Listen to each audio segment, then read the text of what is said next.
What's up, everybody? Welcome to the CanesInSight Daily Podcast, powered by Anijar and Levine Accident Attorneys. It's Wednesday. You know what that means. We got Michael Ryan Ruiz here to talk about everything going on with the Canes. He was at the Golden Canes trip. We had a very somber podcast after the loss to SMU. A lot of compliments on that podcast. It feels like we had some catharsis while we were recording that pod, and a lot of people found it therapeutic. You know, you are in that lane, that dashboard confessional lane. It's not a good lane for me. You know, I kind of like the extremes, the extreme joy, or just like the redemptive feeling, right? Like that kind of church vibe. I'm not into the melancholy style. I feel that's your lane. That Kendall Goth dashboard confessional kind of, you're not too high. You're not too low. Oh, I get high. Forlorn. I get low. But I also have to wear it. I have a responsibility. I'm not going to tuck my head in the sand. You got to talk it out, right? Huge inflection point here for Mario Cristobal and the Miami Hurricanes. We covered that extensively on Sunday's show, which the pod's still out there if you want to check the feed, and here on the YouTube. Covered it a lot on the Lebitard show. We're on to Syracuse. We can talk about the CFP a little bit because I know that's the topic du jour. Let's hit it, D-Money. Yeah, comments, man. I feel like these guys have a party before we even get on the show. We get on these Wednesday shows. And I love being a fly on the wall. And I just hang out. Yeah, I love people watching people talk crap and then try to say what's up when we hit live. That's my favorite part. A lot of love for the cameras. Intern David holding it down with the cameras, man. We're looking crispy out here. So shout out to everybody at Casa Cultura and 786 Sports. But let's get into it here. Yep. Big story of last night. College football playoff rankings are out. Miami doesn't move up, doesn't move down. They match their AP rating there at 18th. Look at some of the teams ranked ahead. Georgia Tech, yeah. Louisville, Virginia. Louisville. The Utes, which I didn't realize that they were good all of a sudden. They've not done anything and got blown out by the only real team they played. Texas, Oklahoma, and some other schools here. So, we could scream about this, get upset. I feel me and you are very zen on this one. Yep. To me, when I read this, when I read the comments from the committee chair who's talking about Miami needs to show consistency down the stretch, that strikes me as prove it, show that you can not choke like you've done for the last 20 years and how it looks like you've been doing the last month. So that to me is the message, and that's the harder part is the 4-0. I think if we get 4-0, all this is going to go away. Well, before I chew on that a little bit, I got 3 words for you. Pete, hop in. Get in there. What's up, Bright Eyes? What is that? Is that a clown nose or just a red mic sock? You can use your own interpretation. Is it a clown nose or is it a panic button? We could use both. We could use both for today's installment. Well, you know what? Let's swing it on over to you. What are your thoughts on the CFP rankings? I think that's about where Miami deserves to be based on 2 out of the last 3 weeks showing we've seen. We'll see what happens these last 4 weeks, but I think what we've seen the last 3 weeks here, that's pretty fair to me. All right. To borrow a phrase from our good friend David Lake, let's take a deep breath. I feel good about this, and I know there's plenty of reason to be upset. Let's table the rage, because the biggest hurdle Miami has facing it is, like D-Money said, going 4-0. Winning is penicillin. Go 4-0. You'll be shocked and amazed at how much this sport evolves and how people's impression changes by just what they saw most recently. And what they've seen most recently when it comes to Miami is a team that's played 2 good quarters of football in the last month. The second half against Stanford. You had Florida State, you had a bye. You had Louisville, you had Stanford, and you have what happened on Saturday, which is a national tragedy. It's just a devastating loss. But let's look at the graphic right now. What do we see? All right, you can poke holes. You can say Oregon, who have they beat? Northwestern, the one time they played a ranked opponent, they lost by double digits at home. Okay, I'm not going to get upset about that. We have an additional loss. We know how this game is played. Notre Dame, we all knew that one was coming. Look, C is on Notre Dame being 10 and Miami 18. Everywhere else along the CFP top 25, you have a top 25 in which the committee has told you how much they value head-to-head. 4 and 5, they met head-to-head. Alabama won. Alabama gets to be ranked higher. 5 and 6, they played head-to-head. Georgia won. They get to be ranked higher. Texas, Oklahoma, they played. So on and so forth. USC, Michigan. USC is 19, Michigan's 21. What's the difference between the two? They played head-to-head. USC is ranked ahead. Now, prepare yourselves for when Iowa, they've already greased the rails on this with Iowa number 20. when Oregon loses, because I have that in my picks. When Oregon loses to Iowa, Iowa's going to jump you. Don't do anything crazy. Keep your eyes on the prize. 4-0 is your eyes on the prize. You got 3 ACC teams ahead of you right now. We all know from experience the ACC gets turned upside down. The team that I'm most worried about is Louisville because they have the head-to-head on you. You don't have the opportunity to play Virginia. If you did play Virginia, you'd beat them. You don't have the opportunity to play Georgia Tech. We'd all love to see that game. Not going to happen this year. We don't seem headed to Charlotte. I'm not jumping to conclusions. Anyone on this list Miami's beaten like that, Mike? Well, fair enough. One thing that we do know is Virginia and Georgia Tech both played NC State. They both lost NC State.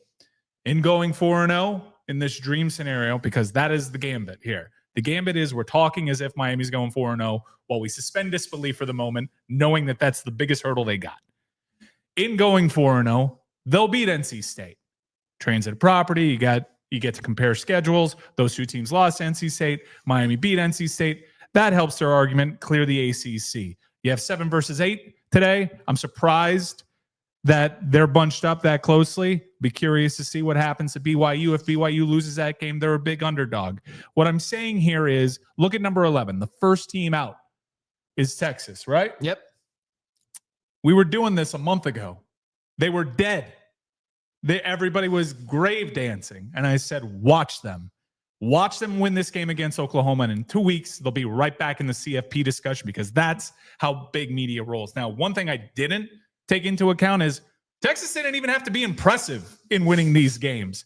They beat an injured John Mateer. They barely got over the line at Kentucky. They had overtime against Mississippi State, and they almost squandered a game in which they were in total control of against Vanderbilt. They weren't even good. So we know the agenda. We know the propaganda machines we're up against here, boys. That's all right. I know what argument I got. You got a team ahead of us that we beat, and you have precedent all over that CFP 25 in which they value head-to-head. You get to Alabama. Alabama is good at, I don't know if they're going to have one loss at the end of the season. I reckon they lose another game. They're the same record as you. They played FSU. We played FSU. We thoroughly dominated them. They thoroughly got dominated by them. I have a good argument here is what I'm telling you. I can do my job. I know the fans can do their job. I know communications, Peter Ruiz, D-Money. Everybody will do their job. Let's hold off on the communications. Everybody will do their job if Mario Cristobal and company do theirs. And that is the biggest question here. How will this team rally? The line seems to indicate they're not going to have any problems with Syracuse. We'll see. We got to see it. We got to see how they answer the bell. Early reports on vibes. Vibes are good. Heard that before. You got to beat Syracuse, and then you get into a 3-game stretch in which we will really see what this team is made of. And if they fold against Syracuse, we're having a dumb conversation anyways, and the narrative entirely shifts to what are we doing here in year 4 of this program. Big week for Mario Cristobal, D-Money. My list of concerns, the worries that keep me up at night, that occupy my mind. Number 1, going 1-0. Number 2, going 4-0. Number 3, what song am I going to use on the podcast to celebrate making the playoffs? And then way down the list, us not making the playoffs if we win 4 in a row. Because you look at this list, the thing that is obvious to me, they can say all they want about criteria. This is 100% about recency bias. There is nothing else going on here. How are teams playing now, and did they just win? That's why Utah's ranked 13th, even though they have done nothing all year aside from a decent win against a Cincinnati team that is not very good. So that's really what this whole thing is about. There's not much more to it as far as I see it. And that's why when you see the committee say, we want to see them improve and show consistency down the stretch, they just mean give us a reason to put you in. Because at the end of the day, and I might be in the minority with this opinion, They don't want Miami to not get in. They want Miami to get in. It's a TV show. Miami has the best ratings, number one, amongst these teams we're talking about in the ACC. Number two, Miami actually has a chance to have competitive games. We know that because Miami hasn't had a blowout loss since way, way back when Van Dyke was throwing to every other team. So, Miami's going to compete when they get in there. It's not going to be an SMU embarrassment. And I'm not so sold on they want to see Miami in there. I'm not, because you're going to have Big Ten and SEC properties there. Miami has the best ratings. I'm not doing that. That's loser talk. I don't think the ACC wants Miami to be in there, given how some of the officiating is gone, right? Like, we all understand Miami's good for ACC business. ACC doesn't seem to get that message. You got 7 damn calls going against you that if I told you 5 years from now they rigged that game, you'd be like, that's what that looks like, I guess. So I'm not so sure people actually want to see Miami in there. I know Miami is undisciplined. I'm not complaining about stuff that happens before the snap, but I am complaining about stuff that happens to the snap after the snap. That, sure, fine, may happen to us. They're not calling the game both ways. That is me crying about the refs. It is limited to this 20-second portion there. But D, I'm not with you on there's an agenda to get Miami in. I haven't seen any evidence of that for the last 5 years. We haven't given them a reason, and we're not giving them a reason right now. We go 4-0, and we're 10-2 with a resume that's obviously in the top 12 with a roster and a quality of team. At that point, they would be obviously in the top 12. We'll give them a reason. Just in terms of the other teams, I'll go through this list. I just wrote down for the teams in front of us some of the scenarios. Georgia Tech plays Georgia. They're most likely going to lose that game. I don't think so. You think they got? I had Georgia Tech in that game last year. That game went to 6 overtimes, I believe. Georgia got a sweet call that protected their season. That game was immense, if you remember, for the Miami Hurricanes in terms of national narrative. Miami had lost to Georgia Tech. We were touting that the SEC was overrated and the ACC was underrated. You had a really tough Georgia Tech team that could have reaffirmed some of those suspicions. And that game, if you remember, happened on like a Friday. It just got swept under the rug that it was close. No one already, Georgia being close and getting the benefit of a criminal call against Florida, swept under the rug. We don't have to worry about Georgia being the same record as Miami and losing to a team that Miami thoroughly dominated. We don't have to worry about that. And we all move along. I think Georgia Tech beats Georgia. We'll see. Carson Beck's not walking through that door for Georgia. He was the one that carried him in that game. But look, Georgia maybe goes into that game with 2 losses. They play Texas. They're at Mississippi State this week. So maybe Georgia's the one that goes down to 3 losses and falls out. Either way, those teams play each other. Both of them are ahead of the University of Miami right now. Louisville just lost Isaac Brown for the foreseeable future, probably the rest of the season from the way people are talking. They have a tricky schedule. They're not going to win out. I'd be shocked if that team wins out. Maybe they do, but just better hope not. We'll pull up their schedule here. I mean, even if they're at the same record as you, that's going to be a problem. I would say the difference between Louisville. So Louisville right now 7-1. They're against California, which has been a feisty team, but that's they're at about home. A 20-point favorite. Clemson at home, which Clemson, they have talent. Who knows? They got to be playing for something. Then at SMU. We all know how tricky that is. And versus Kentucky, that's always a close game. They don't have Isaac Brown, who is their explosive playmaker. I think they drop one of these. They do have Chris Bell. If they if they win all 4 of these, it's going to be tough because they'll be in a similar situation to an SMU, although they can also win the championship, and then that solves that problem. SMU is also another team that you have to keep in mind in these scenarios because they have the dreaded head-to-head against Miami. I think with any ACC team, when you look at SMU last year, they went into the championship game with 11 wins. So losing that championship game did not hurt them. Oh, it was gonna. They're so lucky that they crept back into that game, D-Money. Yeah, that's right. It was gonna. I mean, SMU, credit to them last year. They fought their tails off. Trust me, midway through that third quarter, they were out. Alabama was in. The same Alabama that 2 weeks prior had gotten destroyed by a bad Oklahoma team. They were just dying to put into that CFP. We're going up against a machine in the SEC and Big Ten. The propaganda is going to be at 11. Only 3 SEC teams last time. So, I mean, we talk about 5 if we get to problematic scenarios here. But let's say Louisville loses one of these games with no Isaac Brown, which I think, again, I would bet on that happening. And then, or they just win the whole thing, right? And then the other team goes out of the picture. Vandy's got to go to play Auburn and go to Tennessee. they're probably Vandy's the one I'm most concerned about, to be honest, of all these teams. But I think they lose one of those games. Well, hopefully Tennessee can pull off a marquee win. Right now, I see them ranked at number 25. I don't understand what their purpose is at number 25, other than to be a convenient argument for a bunch of other mid-SEC teams to say, hey, we beat a ranked team. Right. What has Tennessee done? Almost beat Georgia? Is that worth getting ranked? Tennessee's best win is over Mississippi State. The hell is this team ranked for? You know why. We all know why. Why? Pete, you know why? Why? Because they're in the SEC, and that's good for business. Because we want to boost the SEC. I told myself I wasn't going to get angry. I told myself I wasn't going to do that because I need to go 4-0 to have a leg to stand on. But folks, you see what's happening around here. This isn't a conspiracy. This is out there. They're rigging it in the open. They don't care. The gall of these people. Let's go through this list real The quick. Alex Gall of these people. Well, I want you to keep listening. Pete, while he's looking up the schedules, I want to chew on a debate that a lot of people were having. Chew it. Pittsburgh, right now, presently ranked. That'd be a ranked win in this scenario that has Miami going 4-0 in the event that Pitt beats Notre Dame. What do you think is better for Miami's case? Because I'm in the minority. I think what's better for Miami is Notre Dame to continue rolling, because that just means Miami has one of the best wins in the college football season. However, if Pitt keeps rolling, then your final matchup of the season is against a Pitt team with potentially a whole bunch of eyes on you and a narrative surrounding it that this could be a CFP eliminator. What do you think is better for Miami? I want Notre Dame out of the way. Well, yeah, Notre Dame would be gone if they I lose. that's what I'm saying. I saw it in that scenario, which I think what Mike's asking, if I want Pittsburgh to be Notre Dame, right? Yeah, for sure. I think I want that. Yes. I think I want the moment.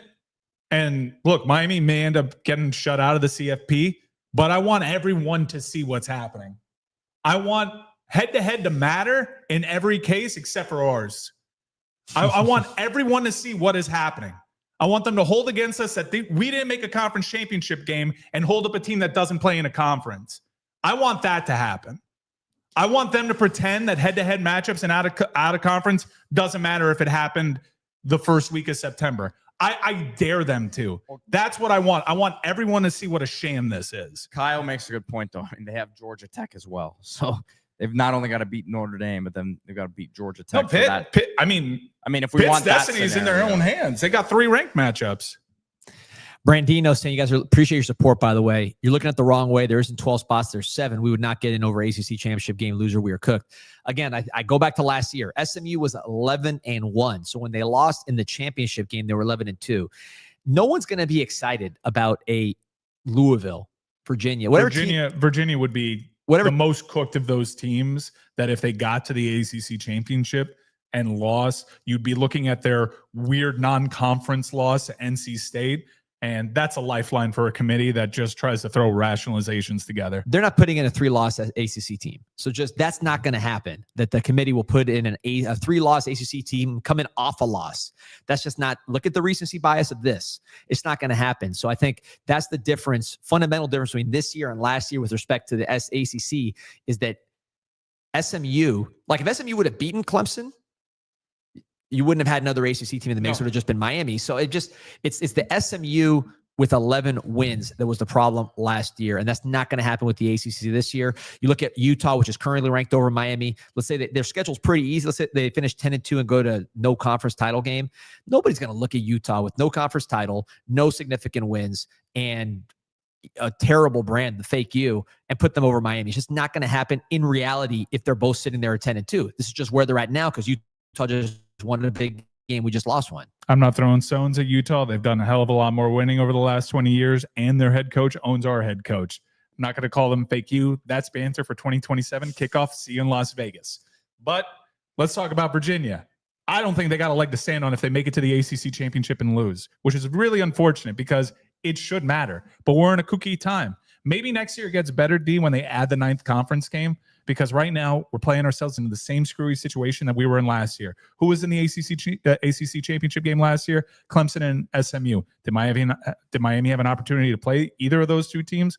No. You might have a situation again where you have 2 teams in the ACC championship that Miami never had the opportunity to test their mettle against. It's unfortunate. By adding one more conference game, you at least enter more transitive property discussions into the equation. I'm with you. No way in hell a 3-loss ACC team makes it. But we're not talking about a 3-loss ACC team right now. And in this hypothetical, Miami is a 2-loss ACC team with non-conference wins over USF. We'll see what happens with them too. Keep an eye on that because that could be a ranked win, a real one, not the fake one that people have over Tennessee. You have the Florida victory. Florida's beaten Texas. Florida hung with Georgia. You can hold on to that.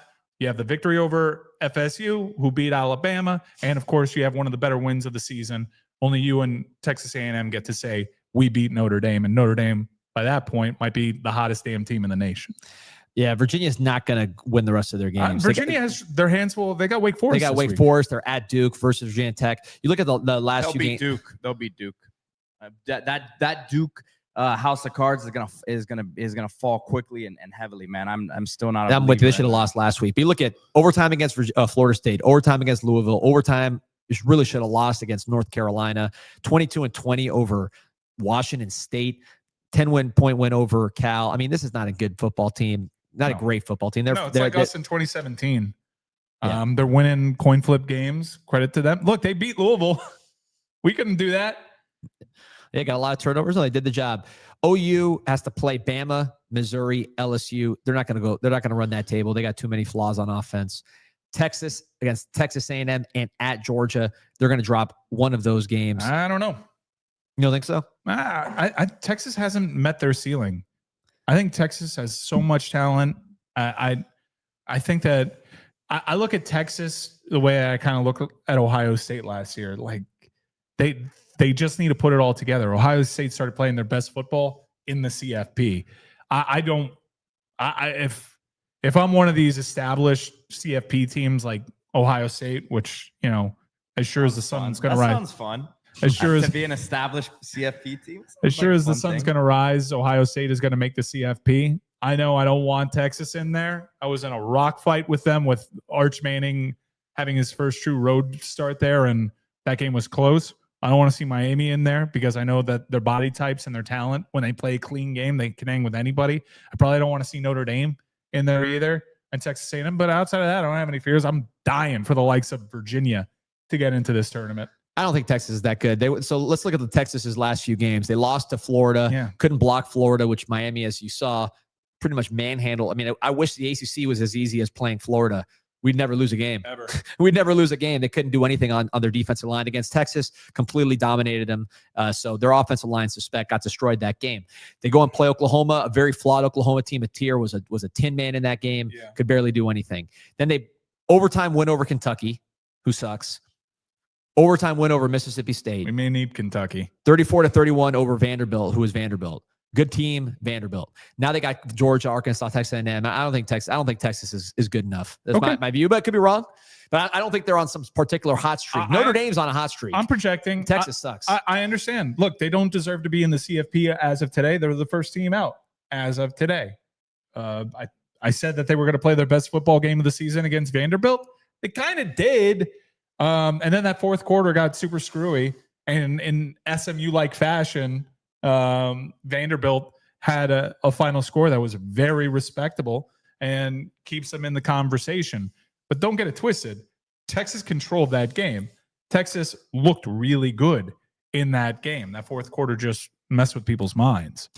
Zay drivers say it's over. Meanwhile, Manny Diaz had a better AC record than Mario at Duke. No excuses. All right, we're going to do that. Let's check that tweet next week. Well, first of all, yeah. It changes every week. It changes every week. Mario had to inherit the terrible roster that Manny left him and the empty recruiting class that Manny left him. That's why he was 5-7 the first year. Ultimately, though, as we saw. Does he not have 3 losses this year? Well, I mean, didn't Miami beat them?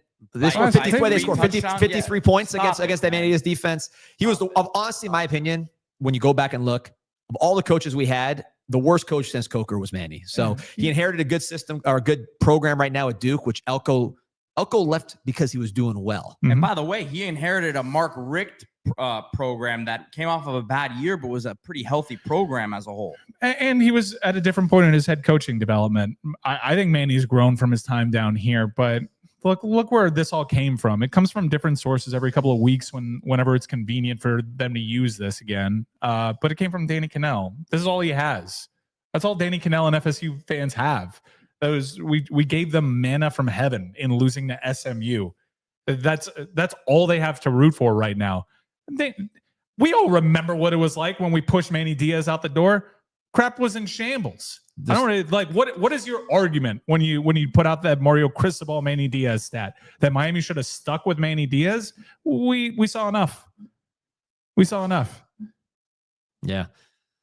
I'm with you. Like if you want to take shots at Mario Cristobal, that's fair. Yeah. Mario Cristobal has to prove stuff to people here. I think a 10-win season is hugely important to his program, to his pitch, because like I said on Sunday, D, we're running out of people to blame. Yeah, no, and look, Sergio makes a good point. I said this on the show. What about penalties? Mario said the last regime couldn't fix penalties. Mario's worse now. I agree. I said this on the show this morning. This is one of the big red flags. Now, look, Manny was in the hundreds of penalties every single year, so it was also bad. But it's bad now. It's actually worse now. We're 134th, I think, which would be the low point if it ended this way. So I agree on that point. Look, Mario's got a lot of question marks, man. We've been talking about it all weekend and then through the show. But I can still say other teams suck because they do. Well, this is a good point, and I think unfortunately, D, you're part of feeding into this. Why do Miami fans and players don't respect ACC teams like they do big non-conference games? I think like we had this discussion over the summer. I remember we actually kind of got into it, and I was like, no, it shouldn't be a given that Miami. We've never done it, and I kind of feel the same way, man.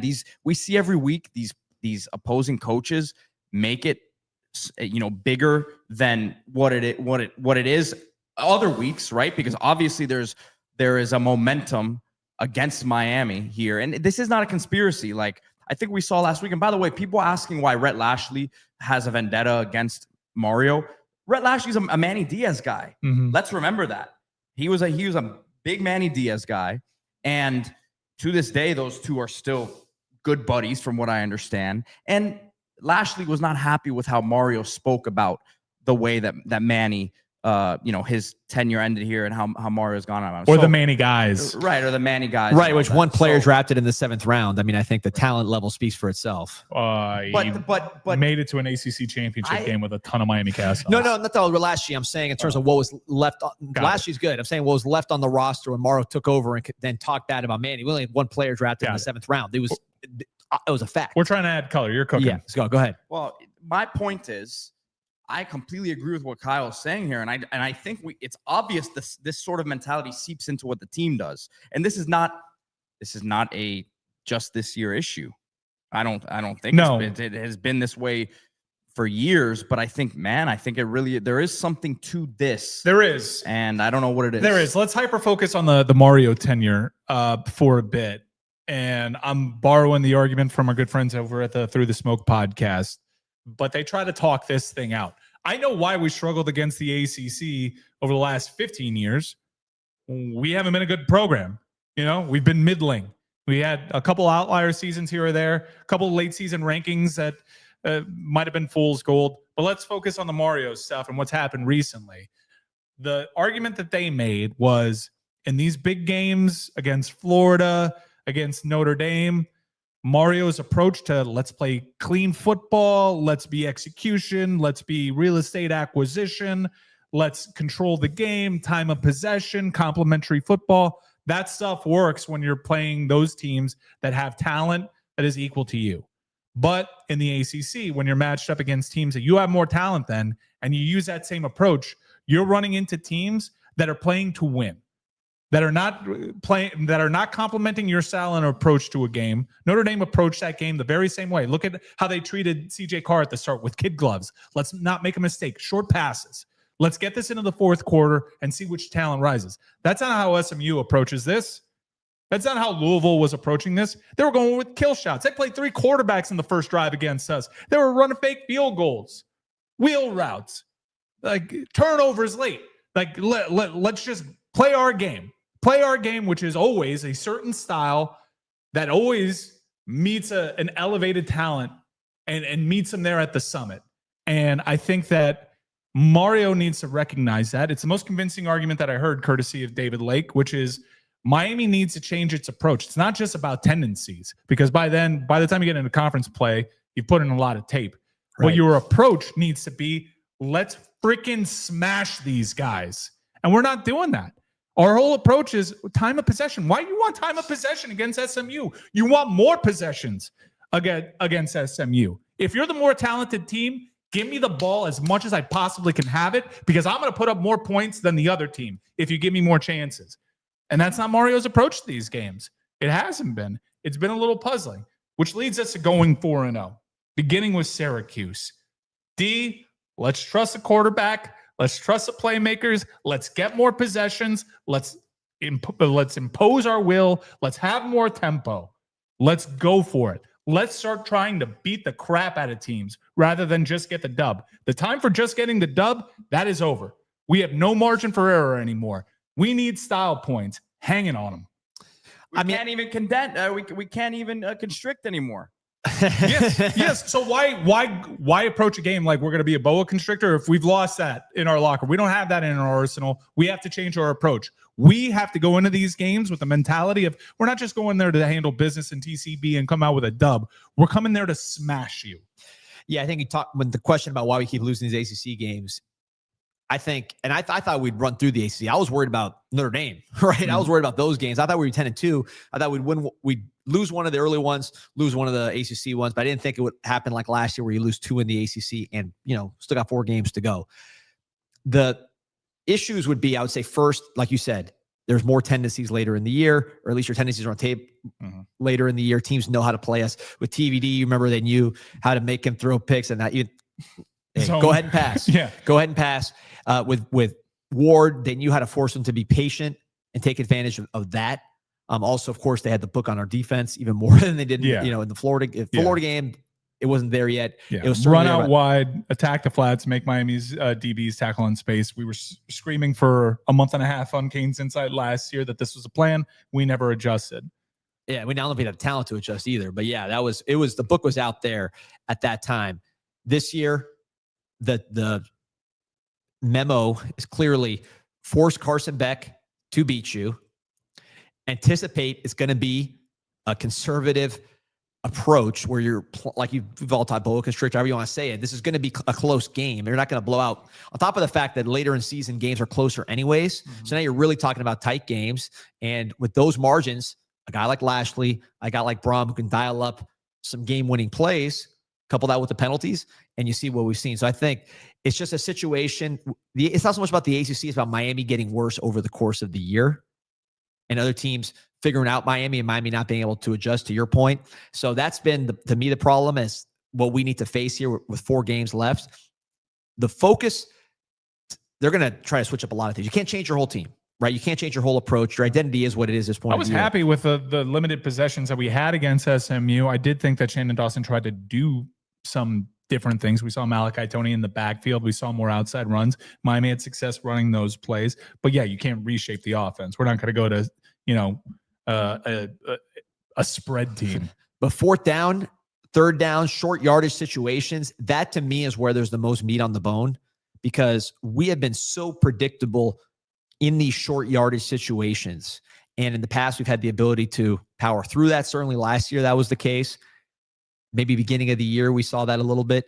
This ACC stretch, we've consistently failed to convert in short yardage with the brute force approach. Mm-hmm. So teams are still going to have to respect the brute force approach, because there's a reason why they're putting all those guys in the box. You can't, you not only is that our tendency, but also you got to deal with the fact we got some big backs and some big offensive linemen that can push you back.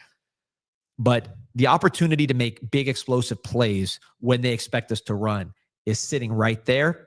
Clearly, we have forged ahead, put our head down, tried to do the same thing. It has not worked. I think the short yardage in particular is where you can see the most creativity without changing the whole identity of your offense and everything else. That's an area where I think we can really improve and hit explosive plays like Elijah Arroyo against Virginia Tech, which was a huge, wide open touchdown in short yardage. The Jacoby George, I saw that running around Twitter, the play that we stole from somebody in the NFL, that Jacoby George got wide open against Texas A&M in the goal line in 2023. Steal some plays, do something. Let's get this short yardage offense more unpredictable, because right now what we're doing is clearly not working, and I don't see that changing. Even though Dawson did have some different looks against SMU, I did find it curious that the response to all of us being really concerned, rightfully, I may add, with the first half performance against Stanford. We don't like the look of this. You guys aren't playing Miami football anymore. You're not trusting the quarterback. People are on to us. You keep running into loaded boxes. What was Shannon Dawson's response to that? I'm a Shannon Dawson fan. Shannon Dawson, his response was to have a bleep-eating grin on his face and ask assembled members of the media how you run an outside run from a shotgun formation. That was his response to it. Okay, you're Shannon Dawson. You get to be smarter than us. Let's see this thing play out. What happens? You run it straight into a box with 11 dudes into it, and you don't have an answer for it. You could have had the game twice. And let's not forget the times that it didn't come back to bite Miami. Games that they were trying to salt away. They almost lost that Notre Dame game. Why? Because even in week 1, teams knew what you were going to do and they stopped it. You couldn't get a first down when it mattered. FSU, creep back up. Florida, creep back up. We were winning. We were going with it. Hell, you beat the hell out of Stanford in that second half. You know better. All right. What happens? You lose to SMU. Every single one of our concerns was validated. Singing a different tune this week at the presser, understanding that we just got to go. Now, early reports around the facility and the quotes have me feeling optimistic that they got the message, but we've been down this road before. It's bleeper get off the pot time for Mario Cristobal and the staff. You lost any grace. You lost the trust that we had. You lost the ability to have a bleep-eating grin on your face and ask the media how you run out of the shotgun. You lost that because you lost against SMU with a program that has built its entire DNA on guys you said weren't built for this down here. They've lost one conference game. It's time to put up or shut up. No doubt about it. Zay Driver, appreciate your support. It has the comment and a question. Says Mario's in year 4 with his players, best recruiting class that we had in years. Can't get to the ACC title game. No doubt. I mean, at this point, there's really nothing you can say. Everything that's wrong with the program falls at Mario's feet. It's his 4th year. These are his coaches. These are his players. This is his culture. It's his team. The only thing I could think to be out of his hands. He's also not recruiting well enough, but that's, I said it. I said it earlier this week. Number 16 recruiting class, number 4, number 7, and currently number 11. That's not good. We were expecting top 5 to 7 classes every year. That's not good. That's not good enough for what we got going on. I hear right your now. point. Yes, they should be winning against these teams. That's beside the point. They still need you can take both things in a vacuum. Should they be beating these teams? Yes, with the talent they have. Should he also be recruiting better? Because that's what his staple is he is a recruiter and he brings talent in. And you had transition class 16. You got a couple guys there, but not a good class. 4, 7, and 11 right now. And D, they're going to get a couple guys here. We expect that, but it's not going to be a top 7 class. Here's a rebuttal to that. Despite all that, the years that you've outlined, what we're talking about is their struggles in the ACC, and they've been number 1 in the ACC. Fair enough.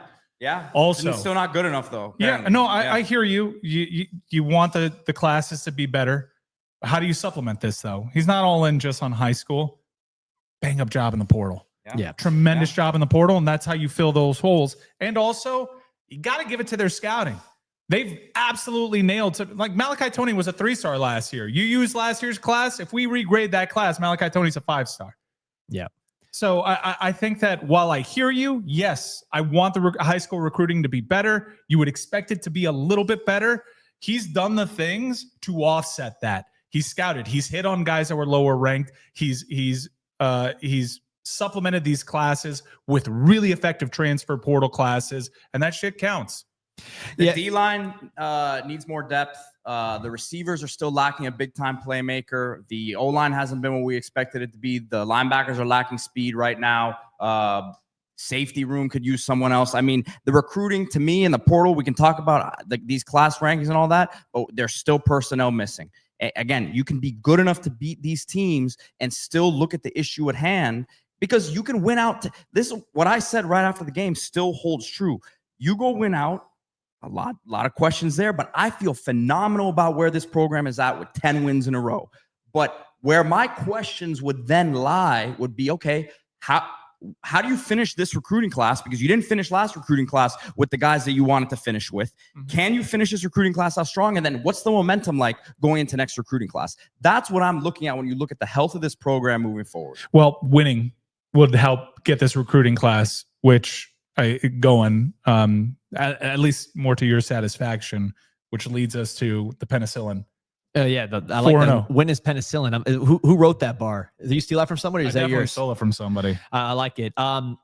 With respect to what Pete's saying, notice how every time Pete talks about the talent, he goes, "It's not good enough for this staff." Well, my problem is the second part, right? If you need to over recruit, that's a hard deal. I'd rather perform to the level of the talent we have now, which would allow us to get into the playoffs, and then recruit off of that. That's the fundamental problem I see. Look, is the talent perfect? Of course not. I think they're just too stubborn and undisciplined. The other issue is a bigger one. They're just too stubborn and undisciplined. They have a good staff.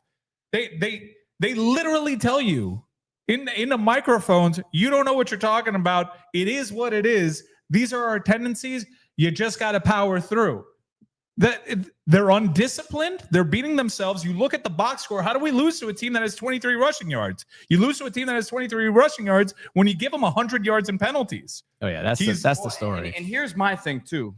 I don't want to get off this. I want to stay on this real quick because like, does Miami have more resources committed to football than we've ever had? Yes, but I also think it is disrespectful to other programs across the country, not just the ACC, to say that Miami's the only program now who's putting more resources towards football. You don't think, and listen, I don't know what the exact numbers are, but you don't think Georgia Tech has a little bit more support than they've ever had right now with what Brent Key's got going on right Duke's got a $4 million quarterback. Duke's playing their quarterback more than we are. And Miami, we want to win the ACC. We've never done it. But guess what? We're not competing against the ACC. We're competing against the rest of the country here. And I think it's disrespectful to say, oh, Miami's putting resources. So what? These other schools aren't putting resources towards it either. So you give another coach these same resources here.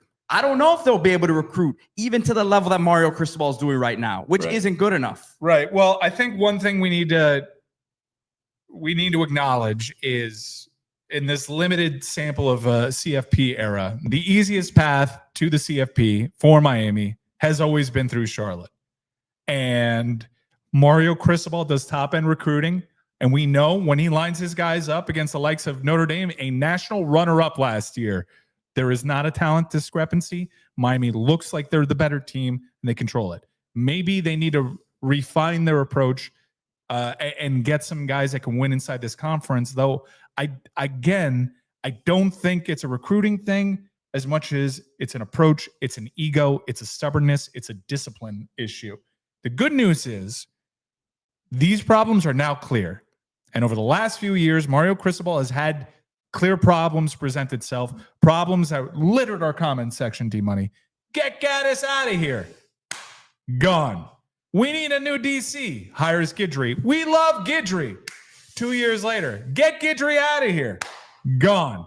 Fix the defense. Not only got a good DC, replace the players. We don't have anybody good in our secondary. Done. I guess 8 years from now, we're going to run out of problems that pop up and we'll be all covered because these problems don't necessarily replicate themselves. He seems to have a pretty good idea of like, I can't let that get in my way. The thing that's getting in Mario Cristobal's way right now, I think, is a general approach, is how he views football. It's how he views adversity, which is we're just going to power through. It doesn't make you less of a man to be like, they're onto that tendency. Maybe we should change it up. And also, let's stop getting bleeping penalties. Yeah. That my thing is, I'm the discipline guy. Where's the discipline? You're putting up penalties the way that Manny Diaz did. Yeah, real quick, but I wanted to get to the super chat. That Zay Driver the question he had asked was, who's our quarterback next year? I hope Lenore Sellers or CJ Bailey or someone along those lines, preferably someone with some athleticism. I think that's an element that this offense could use. Mo Hussein saying, the year they all won a natty. Appreciate support as always. Dabo, year 7. Ryan Day, year 7. Harbaugh, year 9. Marlon finish year 4. All those schools spend more money. I just want an ACC championship appearance, so I don't think I want to stop canceling that hotel in Charlotte. Natties are hard. I get that. There's very few active 10 coaches. 10 wins a year is hard. We've done it twice in 20 years. No doubt. Well, so let's go get it. Let's go get it again right now. And I'm happy as a clam, baby. I'm over the moon. Will you be happy as a clam? Will you be happy as a clam? If you get 10 wins, I will be I'll be happy as a clam. Even if you miss a happy as a CFP? clam. Even if you miss a CFP? I don't care. Why? I want to win 10 games. I want to be in the mix. Penicillin. I want to be in the mix. All right. We were a joke for 20 years. What are we talking about? We're in the mix. Yo, we were so bad. We were horrible for 20 years. And now we're going to go win 10 games. If we win the next 4 double digits twice in a row, what are we talking about here, man? Let's the be a consistent winner. expectations need to be lowered, man. Stop it.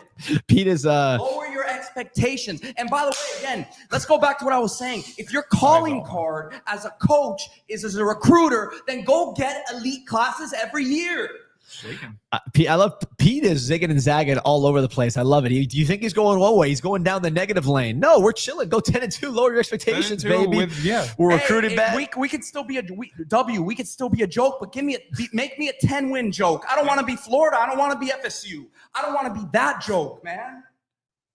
I definitely don't want to be that joke. I would say we've been a little bit more. Well, the joke has shifted. I mean, Georgia Tech was a joke. 2023, that was the joke of the nation. Now I think we're kind of in like that Dabo, James Franklin territory. I'm not ready to give him that because those guys were more consistently good even before Dabo got over the hump, where it's kind of like you expect them to fail. We'll see. I mean, right now, this could go either way because 10-2.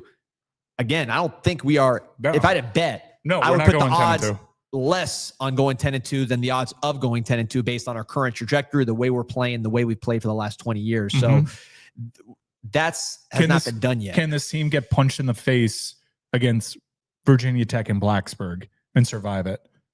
What'll happen to this team if NC State goes up 7-0 and CJ Bailey starts feeling himself in his hometown? Certainly, what would happen in Pittsburgh if you go down 2 scores early? Does this team have the mettle to come back from that? They haven't had, like, last year's team, they were a resilient bunch. They had to claw back in games. That's not Miami's forte. I'm like, Miami, the most they trailed was against Louisville, right? Early on, 14-0. They haven't had to, like, scrap and be desperate and be predictably throwing every down and had no choice but to trust Carson Beck. I kind of want to see them to give themselves over to that without the situation dictating it. Yeah, no, I'm with you here. Born Hustler saying, D, you're happy I'll go on 10-2. Wow. We got to make the playoffs. That was your prediction before the season. That was my prediction, but I also said if we don't make the playoffs, it's a major disappointment. And we just went through this whole, I think we'll go to the playoffs if we go to 10-2. I'm more worried about the 10-2 part of the equation. Yeah. But, I mean, I think we got to make the playoffs. We don't make the playoffs, you're 4 after you missed the ACC championship game, which you've never been to with under Mario Cristobal. I think that's obviously a huge disappointment. So I don't know what people are saying. I'm defending Mario. I actually did quite the opposite right there. I can't tell. I can't tell. You're a whirling dervish right now. I love it though. The people love it. They're hiring you. Mario cut Pete a check. I thought it was a saying to cut you a check because you're such a good football mind. He's saying you're on the tape. Other people are saying you're holding him accountable and you're the only one keeping it real out here with the shills over on this side. You're keeping them guessing, man. You're keeping them guessing. There's no guess. Let's go 10-2. I'm happy as a clam, and I think the program's going in a great direction. But the recruiting needs. Everyone needs to talk about everyone's talking about the coaching. The recruiting needs to be better, dude. Like. Primetime Rambo, appreciate your support. Says, take out 1 year of Cam Ward and Mario struck out again at OC. Give me Marcus Arroyo. Seems to be the only OC a synergy with. I'm not giving up on Dawson like that. I think there's a lot of people that got to be better. We'll see what it looks like at the end of the year. This offense is not like an Enos Gaddis offense where it's just like unplayable. It is a disappointing, underachieving offense. Let's see how they achieve. Say the same thing that the committee said. The head of the committee said, let's see how this offense looks over the next 4 games. Let's see how the consistency looks over the next 4 games. Let's see, right? That's why we're doing this. I gotta say, I don't even know what we would label it. We've been so all over the place. Yeah, we're not even as far as subject matter, just as far as like, are we on the take? Are we holding these guys accountable? Are we delusional? Are we pessimistic? I can't keep up. It's been a combination of rational discourse and also venting. A little venting. Let's see here.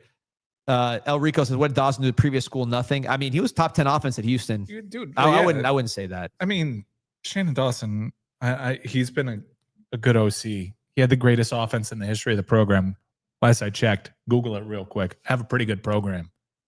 And Cam Ward had a lot to do with it, but also Cam Ward has never had a good offense outside of Miami. That is true. Now, he was the number 1 overall pick because he was the best player, best prospect. That had nothing to do with Miami as far as like he didn't take the offense with him. Special player that is even in the pros not recaptured that form. But I disagree with that idea of like a one-man deal. If it was a one-man show, that one-man show would have kept rolling, right? It would have gone to the next down, and that has not been the case. I think it was a case of having a very special player and quarterback, and then an offense that fit what he was trying to do. Some of the ways where I think this one is struggling, whereas last year's did not. Obviously, Cam Ward is a great player. That's just the obvious one. But in terms of what he did, I think his ability to go off script covered up certain things. Yeah. Not so much from a pass protection standpoint, because I know we're taking a lot less sacks this year. I miss that dynamic, and Beck looks less athletic this year than he did last year. He looked good on some of these runs at Georgia. It looks like it hurts when he hits the ground here. Yeah, he's not running particularly well. But just even the play calls, the ability to extend the play and go off script. Yeah. That to me, Cam Ward's ability to do that made the offensive coordinator right many times. And when he ran, he was able to, when it was third down, he could run a little, not a runner, but he could run more than we're seeing now. Whereas Beck, he's going to run the play that is called. So when there are issues with play calling, which we've talked about, when there are issues with the running game, which we've discussed, when the wide receivers lack a certain amount of explosiveness outside of Malachi Toney, when the game is constricted, we've all said, too much for a Miami Hurricane team, Beck isn't going to get you out of those problems with creativity and with just backyard ball. Yeah. He's going to do what's called. And I think with everything is not going perfect, you'll feel it more with Beck than you would with Ward. He had a couple moments against SMU when he had great pass blocking and he extended plays. Unfortunate that we had an illegal man downfield call on a huge play. That was on a drive where he had already made a 3rd and 15, I believe, conversion. Malachi Toney, by the way, got tackled on that play. Wasn't shown on TV. Just straight up speared like by Braun Breaker in the middle of his route. And apparently you're allowed to do that against Miami. Carson Beck, yes, bad performance against Louisville, 4 picks. You can contextualize all you want. You can say they made incredible plays on this. You can also say he got a bad interception taken off the board on a bogus roughing the passer penalty that Miami was a rare benefactor of. We got to trust him. For better or for worse, he is your quarterback. He has a resume that includes several big-time SEC victories in tough places, SEC championships. He knows what it looks like. He knows how to helm a program that is championship caliber. We need to treat him like that. Now, if Carson Beck is no longer that guy because of the injury, that's certainly a conversation to be had. That's not anything that we're hearing. That's not quite literally anything that we're seeing. Less zip, maybe. Still super accurate with the ball. Ball placement is still pretty good. Not as athletic. I don't really know why that is. I don't understand that because he had an arm injury. Nothing happened to his legs. I'm not sure why he's not looking as graceful over there. Maybe he's got his eyes downfield a little bit, and that's messing with us a little bit. But I still think that there is a very clear gulf between QB1 and QB2 on this roster. Your best shot is telling Carson Beck you have his back. Go out there and help us cream these teams.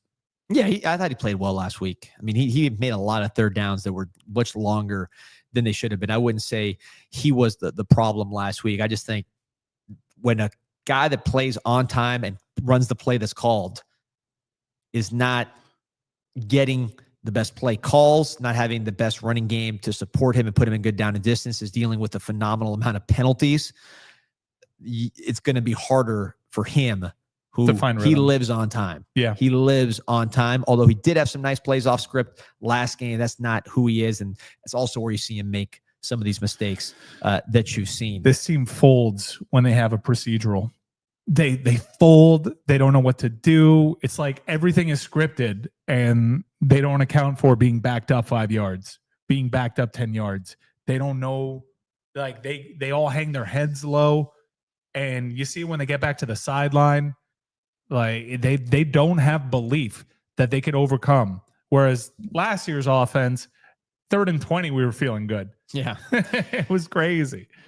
And we don't want to be in those down and distances. I mean, Beck got us out of a couple against SMU, surprisingly, because those were tough plays. But it's just, when I talk to people around this deal, there's a million problems with this team. We all know them. We've talked about them. Is there a million? There's many. I think there. I would say lack of explosion at receiver, lack of creativity, which, we'll say, I would say short yardage is the worst culprit of it. But in the passing game, it's more of your basic. Air raid is not the most. Some of these air raid systems it's not that they're not dynamic. It's just that they're kind of like, this is what we run, and we're going to run it better than you, and we're going to score a lot of points running it our way. So the passing game is not exactly like, how many guys have you seen running naked wide open like we used to do back with Derek King? Okay, I guess, TVD. I guess, but I have a catch-all when it comes to stubbornness, and I guess I'm lumping creativity or lack thereof into that catch-all. I'm boiling it down. Boil it. It's discipline and stubbornness. Teams are locked into your tendencies. And recruiting. How are you going to have tendency breakers? Look, we have some holes on the roster. We knew that we weren't as deep. We knew that we were relying on some young guys at wide receiver. We knew that we wish we had another body on the defensive line. That's why Miami's losing these games. If Miami is a perfect team, they don't lose these games. If they had LSU talent with that Orgeron championship year, that will overcome anything. That'll overcome lack of discipline. That'll overcome tendencies. It doesn't matter. You're that much better. College football today, though, Pete, you're not going to get those teams. I don't think we'll ever get the team that has a level of talent that you're asking for anymore. I just don't. Teams aren't like Alabama and LSU cheated to have those types of teams. All right. They broke the rules and got away with it to have those teams. Same with Georgia. The playing field has been leveled now. If you're playing that, if that LSU team existed today, Justin Jefferson's going to Alabama because he's not. Jamar Chase is going to be eating there. Alabama's going to be offering me more money. Like it's just a different deal. You're going to have to win some of these games within the margins. You're going to have to be the disciplined team. You're going to have to be the execution team. These are all things that he is aspiring to be, Mario Cristobal, but we're falling short of that. So how do we get there? I think you have to bench some players that are culprits when it comes to penalties and ineffectiveness. I'm looking at our center. I'm looking at our tight ends. Yep. All right. I think that's one way to change it. And then to your point, D, more creativity in short yardage situations. They're all over us. They know what we're going to do. Let's give them a reason to be scared. Let's give them a reason to doubt. We're not doing that enough. Teams are all over us. I think if we clean up those two things, plus empowering the offense and the quarterback mainly, I do think we can go 4-0. I really do. When we play our best, cleanest football, I'd like our chances against Ohio State. I think we cover that spread. I think we make it a game in the fourth quarter. I like us. If you can guarantee Miami will play a clean brand of football, Miami's got the world by the balls. And Pete will be happy as a clam. That's the thing. I would say, so here, there's a lot of Cam Ward comments in the chat. So El Rico's saying, I know Pete's very active on the post. I don't agree with everything Pete is saying, by the way. I'm just speaking the facts of the matter. Everyone likes to say that Cam Ward saved Mario. Cam Ward was undrafted, late round pick before he came to Miami. Miami provided tools for him that he did not have at Washington State. He does not have in the NFL right now. And he's playing a certain way without those tools. So who provided the tools? I'm sorry. We can't just say it's one way when the track record says something different. Cam Ward and Carson Beck both lost 2 ACC games by 1 score. Well, see, the season's not over. Not so over. Right. But let's not talk like the guy went undefeated here. And I know what this defensive situation was. Yep. But let's stop it. I would say I would be more in the middle. I think Cam Ward's the best player we've had since Sean Taylor. Mm-hmm. Okay, that's my opinion on the matter. Ooh. I think Gerald Willis had such a great season. Yeah. Did you see that Sean Spence game? I did. I did see the Sean Spence game. I might have called him the next Sean Taylor at the time. Mark Walton was right there. Who knows? Mark Walton was right there. I'm sure we've crowned a lot of next Sean Taylors probably, but I'm sure if seeing the body Jeff of work. Thomas for Heisman was a post. on CanesInSight. Oh, message guaranteed. boards. After LSU, remember we had the one-handed catch. Oh, But yeah, I would say that It was mutual. I would say mutually beneficial. it was mutually beneficial because Washington State did not play good offense, and they had good receivers. Receivers that were quite frankly better than what we had. If you look at NFL and production in other schools, so Shannon Dawson get credit? I think it was everybody fit. Last year, everybody fit. Giving a guy like Cam all that time, he made use of all that time, right? You see, when Cam got time, it was like you held your breath because you knew something crazy was going to happen. Beck, with that same amount of time, is not going to create that magic. He's going to, again, he's an on-time player. Yes, you give him some time, he'll find some things, but I don't think that's where he excels. Whereas with Cam, you gave him that time, it was lights out. Plus, Cam, I've been saying this consistently. I know we got carried away on Carson Beck versus Cam Ward on the show a couple times. I've consistently said Cam, to me, is in a class of his own, and I'm a Beck fan, but Cam is pretty special. But yes, Washington State was in the 50s in offense, and he was number one here. I think that was a mutually beneficial situation for everybody. And now how do we get back there? I think the first thing is you cannot expect Beck to manufacture the magic that you had with Ward. Some of that's going to have to come through play calling. Some of that's going to have to come through catching folks off guard, playing with pace. How often do you watch, and I'm not an X's and O's expert, I don't pretend to be.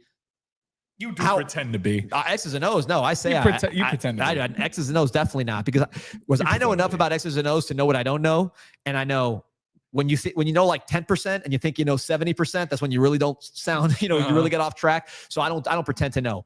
I do know that I don't see people running wide open in this offense. And I acknowledging the explosiveness issues just from a schematic standpoint. How often do you say, man, we really caught him off guard? You don't see that often. The Bowman touchdown short yardage was a good one. Again, I kind of go back to short yardage because that's an opportunity, I think, because they're being so aggressive to take away our running game. I mean, I think you're right to fixate on short yardage. We had two opportunities to put the game away with short yardage, and we didn't do it. No, those are huge, huge moments. Yeah, that was the difference in the game. I think you're selling yourself short because while you're not an expert on X's and O's, we've never coached on a staff. You and I sitting in the stands, we have a pretty good idea of what Miami's going to do. Oh, yeah. Oh. I mean, we're pretty locked in on what Miami's tendencies are. And we're not Matt Patricia, folks. If we know what they're going to be doing in the stands, you can best believe Jeff Brom has told his coaches what Miami's going to be doing.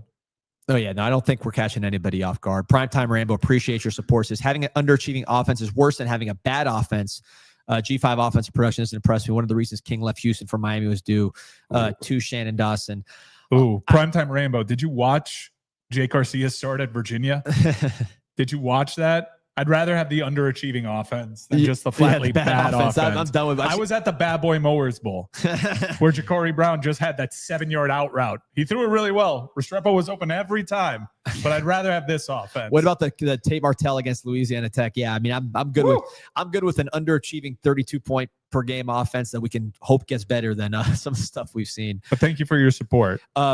Kevin Dennis, good question. Why doesn't Beck get the freedom of the offense like Cam? It's a good question. It's a fair question. I think he does, and he chooses not to use it the same way. Cam is just built a little bit different. Yeah, Cam didn't care about hurting feelings, I guess. And Cam created his own plays a lot. When you get into that 5th, 6th second of the play, that's not the play call, right? That's Restrepo having an incredible feel for angles.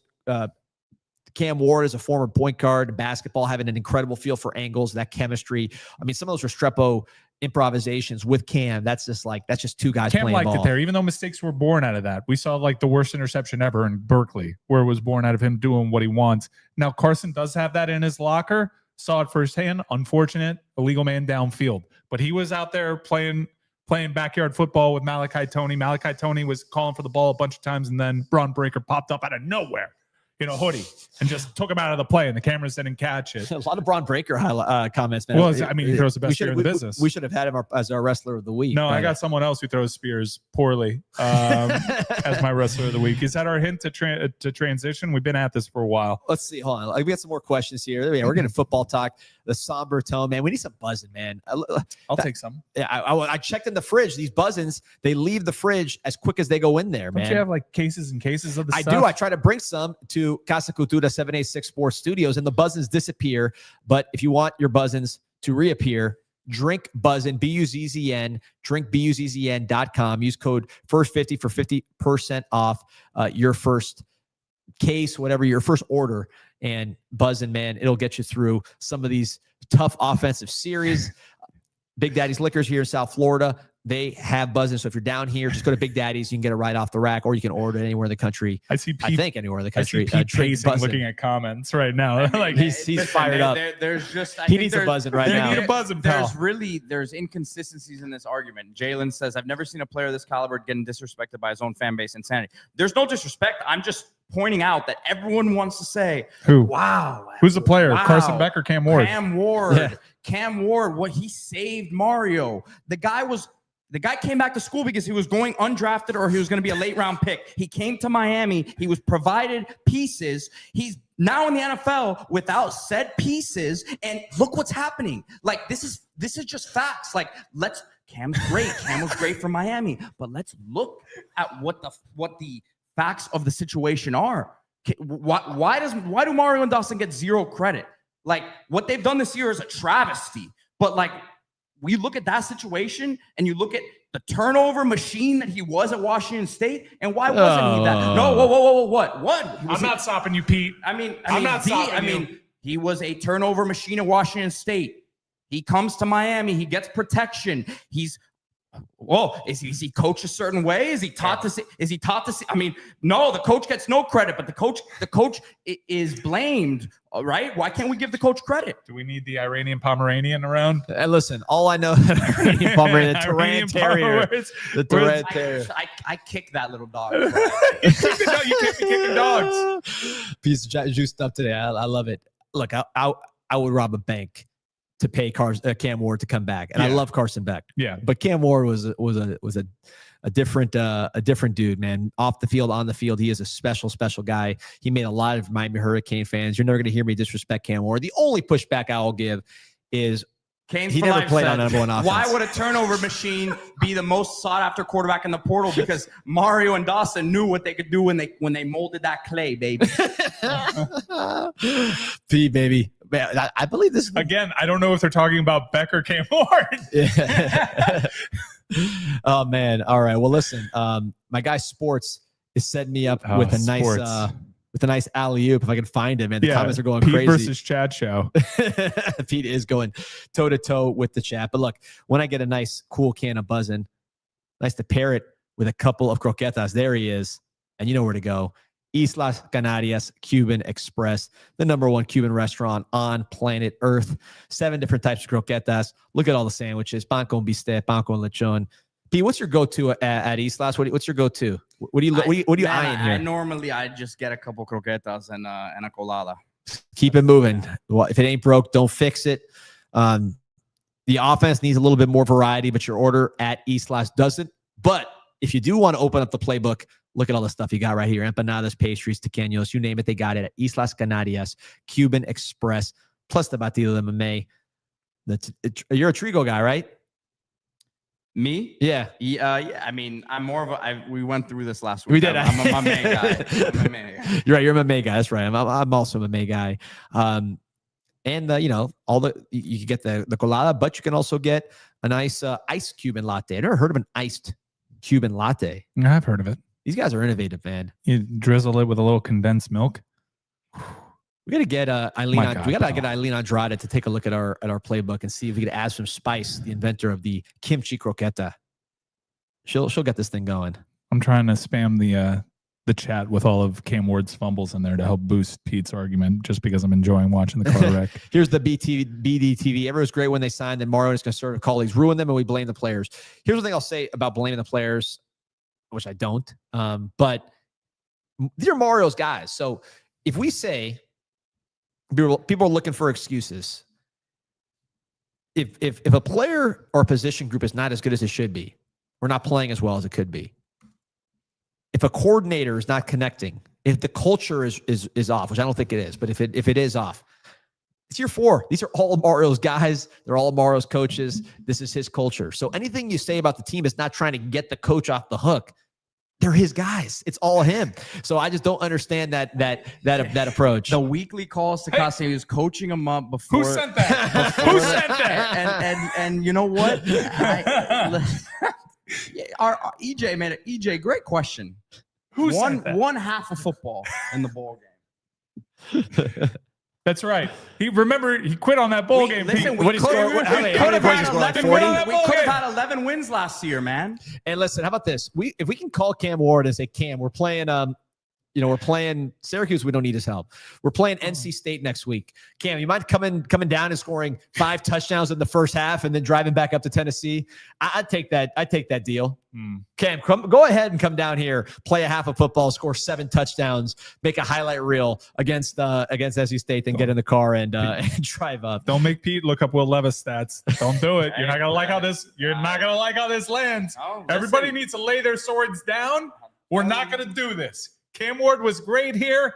Carson Beck has the opportunity to be great. All Carson Beck needs to do for everybody to calm down, Pete included, is go 4-0. And that begins with Syracuse. And Frame Brown, look, if there's anybody 4-0 loving this. 4-0 in a playoff berth, and his legacy is cemented in Miami history more than Cam Ward's. I'm saying it right now. Well, if a playoff victory, yeah, okay. No, playoff berth. Okay, all right. Berth. Well, you know what? Berth. That's a long time from now. But you know who's loving this right now? This infighting? As we're trying to go 1-0, but this is some real 0-1 energy. Oh, Fran Brown. Fran Brown. Fran Brown loves who it. skated this week. That guy's talked so much noise about Miami. Still to it with the recruiting battle. I mean, the guy hasn't showered in a month and a half. He's skating. We're having Cam Ward, Carson Beck debates. What are we doing? We gotta show Fran Brown who's boss. That's what we gotta do. Right, Pete?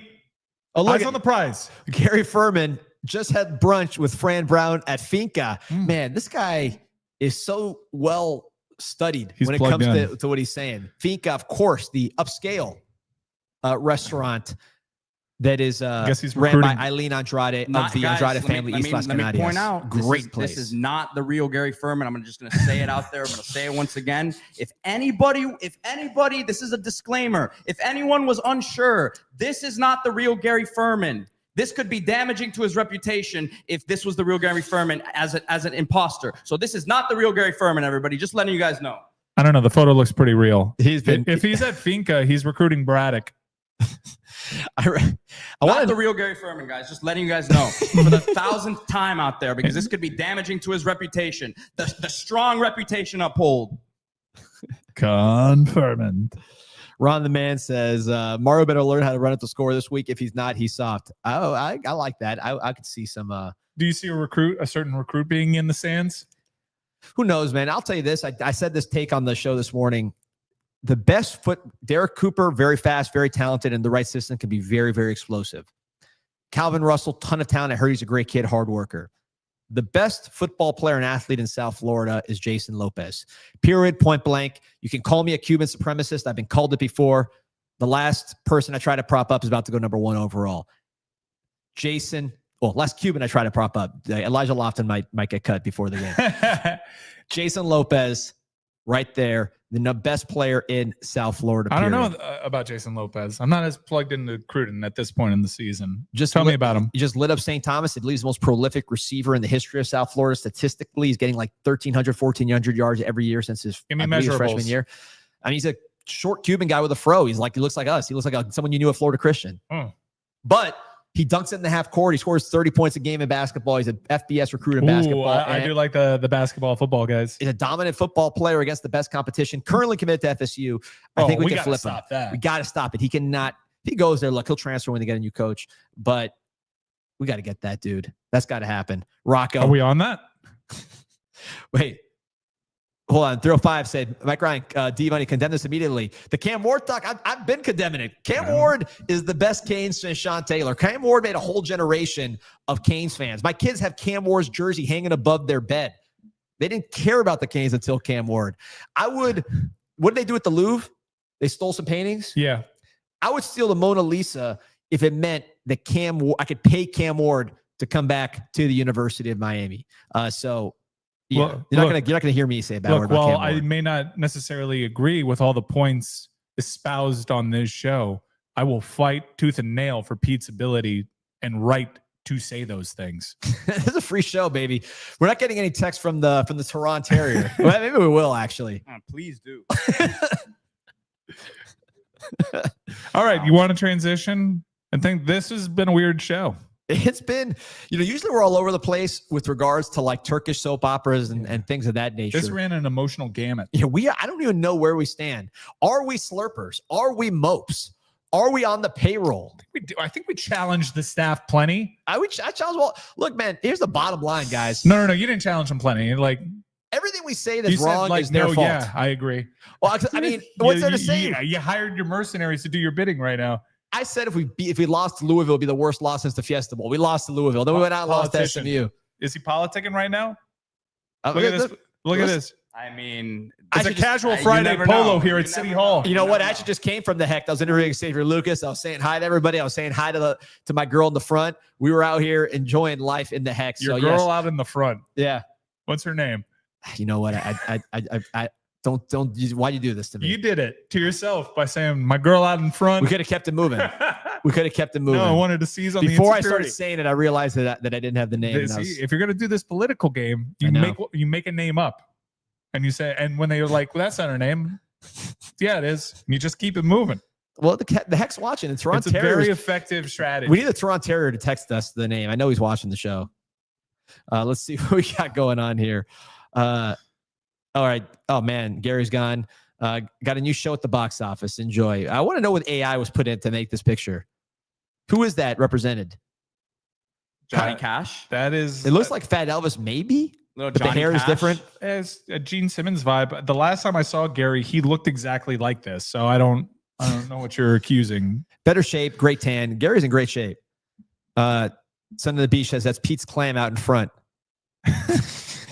Happy as a clam. Happy as a clam, man. That's the show title today, Peter Rees. Dude, life is good, man. We got Cookman tomorrow. That's right. I'll be wood touching. Wood. So I'm excited. What time does that game tip? 7 p.m. tip. Okay, so what was stolen from the Louvre was a necklace Napoleon gave to Empress Marie Louise and a tiara that belonged to Empress Eugenie. I know one of them was cheating on this guy. I got a DoorDash from a Eugenie yesterday. Did you really? Was it a man or woman? It was with a Y, so it was a Cuban. Oh, either way. There you go. You can never tell. Ask me if he plays football so we can hype him up on the show. Usmani. This guy Napoleon, he's giving these expensive jewels to all these girls. He's conquering half the world, and the girls still cheated on him, man. You can't win. You can't win. Height is tough. Lack of height is tough, man. That's why I stay in Miami. I'm slightly above average up here. If I go to Minnesota, I'm looking like I'm a shrimp out there. You're ice fishing with dynamite out there. They're all Scandinavian dudes. You're gonna hate going to concerts in Minnesota, but at the same time, your tan alone makes you a Minnesota 10. You know what? Maybe. Let's find out. SummerSlam's in Minnesota, so let's. I'm fired up. That probably stinks. Here you go. Rafa Rodriguez says Eugenio Lopez, future 4-star out of Weston. All right. You gave the layup with the SummerSlam transition. So let's talk wrestling. Wrestler of the week. This has been a kind of a negative show. I mean, let's start with the negative stuff. We're talking about Cam Ward. We're criticizing Cam Ward, the greatest player we've seen in years. I'm not criticizing Cam Ward. I'm uplifting our coaching He's staff. not telling you what to think. He's asking you if you'd like to. Ponder on it. All right, Mike. Wrestler of the week. And this is going to be a little critical. Usually it's a praise session of the wrestler of the week. That's not happening this week. Who's your wrestler of the week? I want to talk about a wrestler that has ruined the brand for me. And I was skeptical, kind of like Shannon Dawson's offense a little bit. I think we're doing this a little too much. That's where I was with Yeet. Jey Uso. This guy has been a disaster. And I'm glad we have enough of a sample. And it's come around. The internet's come around on this guy. I saw this thing from the jump. He had an opportunity to grab the brass ring 3 SummerSlams ago and put up one of the worst matches of all time. You know how hard that is to do with Roman Reigns? Very difficult. Every time this guy gets a big spotlight match, it's one of the worst GD things you've ever seen. I mean... There you go, Lisa. Yee, let's go. The super kick fest against his brother in one of the worst matches I've ever seen in person at WrestleMania 40, which was the only bad match on the card. The underwhelming Gunther title match at WrestleMania, in which it was supposed to be this crowning achievement.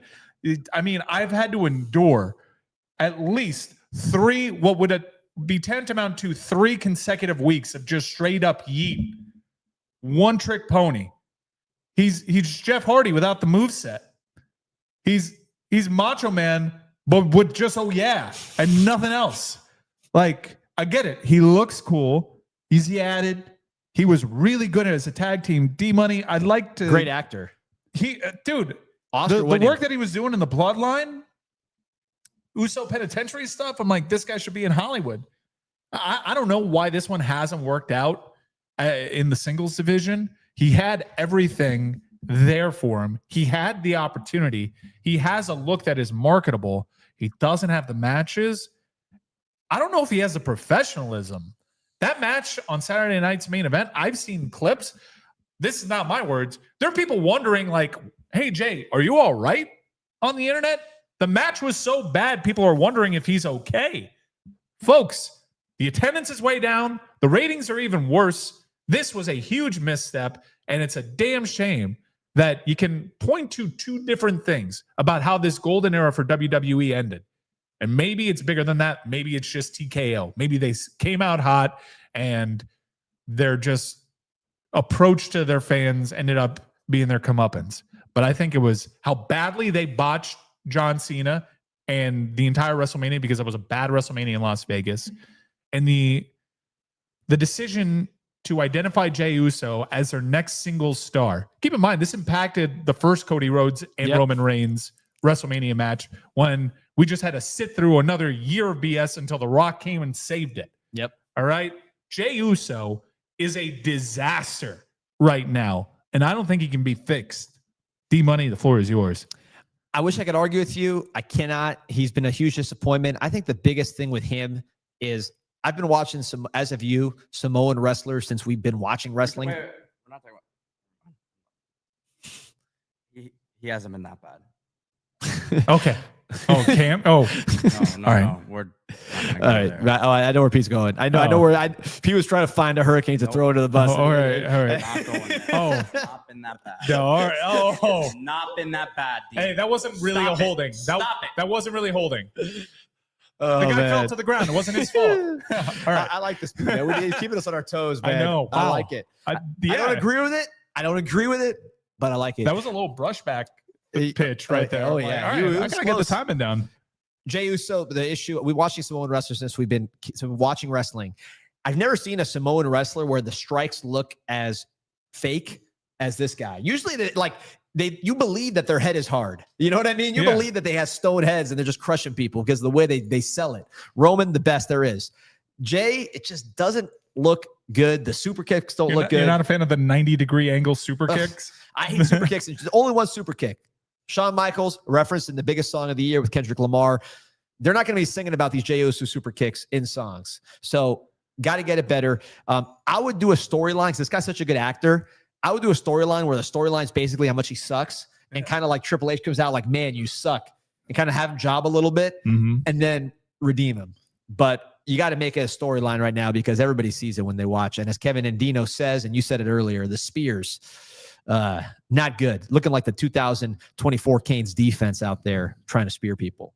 It's really bad. And I don't really know what the way out is for WWE at the moment. The product's real bad. Thankfully, it's Wednesday. You know what that means. Yeah, that was a good show we went to the other day. I enjoyed it. Yeah, but it hasn't incentivized you to watch the weekly product just yet. No, you didn't see the grand reveal with the fake Tony Schiavone. Who was it? It was Hangman. Like it was Halloween, and he was dressed as Tony Schiavone. And it was a huge swerve. I was never a Schiavone guy. All right, but it was Hangman dressed as Schiavone. It fooled everybody, including Samoa Joe. 305 MIA. Mike, I saw you in Dallas. I said, hey, what's up? You said nothing. What a guy. But will that stop me from saying hello next time? Absolutely not. Please answer in the chat if you tried to say hello to me after the game. If it was after the game, no shot I was saying hello to anybody. I was a dead man walking. If it was before the game, then I just didn't hear you. 305D, you're a cool dude. Haven't seen you on the wild, but I'm sure you won't ignore your diehard fans. Oh, please. Never. I will huddle them together. I'll make sure everybody sees it. Oh, I'll make sure my kids see it. I'll make sure my wife sees it. I will make a huge show about it. if I will remember the name, even though with the lady in the front of the heck, I did not remember the name and completely botched that reference. I will hope she does not see the show, watch the show. That's right. Listen, there's a lot of people in the heck that you don't, you hope don't see this show. PDT, Pete. You know what? The truth is, this is people don't realize this is Pete normal. Yeah, this is the real Pete. This is the real Pete. I've always been this. Unpredictable. Always been this. Unpredictable. Well, if Pete was a quarterback, what quarterback would he be? Because it's like you wake up one day, you don't know where it's going. Cam Ward. I don't want that comparison, man. I want to be more consistent. easy. But it does kind of track. It tracks a lot. Well, yeah, it does. maybe, yeah. Wow. Okay. All right. So who's your wrestler of the week, T-Money? I had a simple one, a somber one. It's been a somber show. It has it. It's been a somber. I mean, I've been somber for. I think it's been erratic. It's been erratic. It's been a somber time. I was watching a documentary last night about George Frederick Handel and the writing of his classic oratorio, Messiah, with the Hallelujah chorus. So I've been trying to build myself up with the classics. It hasn't worked. I've been trying to get you to read this book, Miami Babylon, about Miami Beach's history. Yeah, I ordered it. Oh yeah, yeah, I ordered it. You told me. Love it. It's in there. Shout out to Big Jim Clark. Great book about Florida, which I ordered. And we'll talk about Billy Bowlegs when the time is right. He'll be on here soon. But Mike Rotunda, my wrestler of the week. You may know him as IRS, Erwin R. Shyster, which now that I'm older, I'm realizing was potentially an anti-Semitic character as a wrestling accountant. But Mike Rotunda was actually a great amateur wrestler, had some time in the NWA. Syracuse grad, used to wear the Syracuse jersey. That's what you picked. Letterman. You see that? Wow. I believe they were called the Varsity Club. I remember him as our IRS, but when I go back and watch some of these old NWA shows, he's in a tag team called the Varsity Club, rocking the Syracuse Letterman. Father of Bray Wyatt, who unfortunately passed away a few years ago, and it looks like Mike Rotunda is battling some health issues. So we honor him. Always was a great wrestler. IRS was a scary heel. It was a kind of a gimmicky, huge gimmick, obviously, a kind of clownish gimmick. There was that era of WWE where you had the occupation gimmicks. Mm-hmm. He was the accountant, but always a credible wrestler, good, just believability, good worker, rock solid. Mike Rotunda, IRS, Erwin R. Shyster. Hope he kicks out, but wanted to give us some honor. Title program in the days of Razor Ramon and stuff. Yes. Which is surprising because he was so reliant on his gimmick, but he had the chops. He had good size.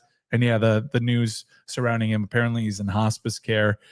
Really tragic thing that's happened with that family. Really sad to hear, but good Syracuse tie-in, man. That was really smart of you. No ripping this wrestler of the week. We blew all that on Jey Uso. Mike Rotunda is a Hall of Famer, right? Alongside Barry Windham, isn't he?